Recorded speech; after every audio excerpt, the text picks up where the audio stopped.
તો સુરતમાં 18 લાખથી પણ વધુના કાપડની ચોરી થઈ છે। ખટોદરાના કારખાનામાંથી કાપડની ચોરી કરવામાં આવી।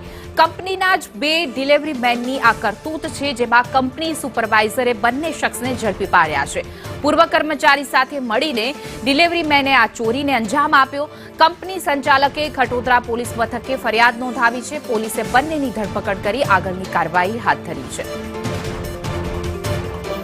ખટોદરા વિસ્તારમાં આવેલા કારખાનામાંથી 18 લાખથી પણ વધુના કાપડની ચોરી કરવામાં આવી, જે કંપનીના જ 2 ડિલિવરી મેને આ પ્રકારની કરતૂત કરી હતી। જો કે બંનેની ધરપકડ કરી લેવામાં આવી છે। સુપરવાઇઝર રંગે હાથે તેને ઝડપી પાડ્યા છે, જ્યાં સમગ્ર ચોરીનો ભાંડો ફૂટી ગયો હતો। આરોપીઓ છેલ્લા વર્ષથી આ કારખાનામાં નોકરી કરતા હતા।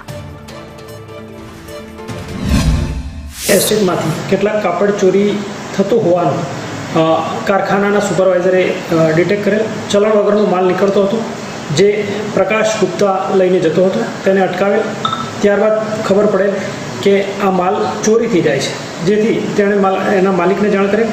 તેના માલિકને બોલાવેલ અને આ આરોપીની હકીકત મળતા સર્વેલન્સ સ્ટાફને જાણ કરતા સર્વેલન્સ સ્ટાફે તાત્કાલિક એને દબોચી લીધેલ। ત્યારબાદ ઘનિષ્ઠ પૂછપરછ કરતા સામે આવેલ કે તે 2-2.5 વર્ષથી આ રીતે નાનો છૂટક ચોરી કરતો હોવાનું કબૂલેલ છે। આ માલ આ જ ખાતામાં અગાઉ નોકરી કરતા નરેન્દ્ર ઉર્ફે ભાવેશને મદદથી માલ બહાર સગે વગે કરતો હતો।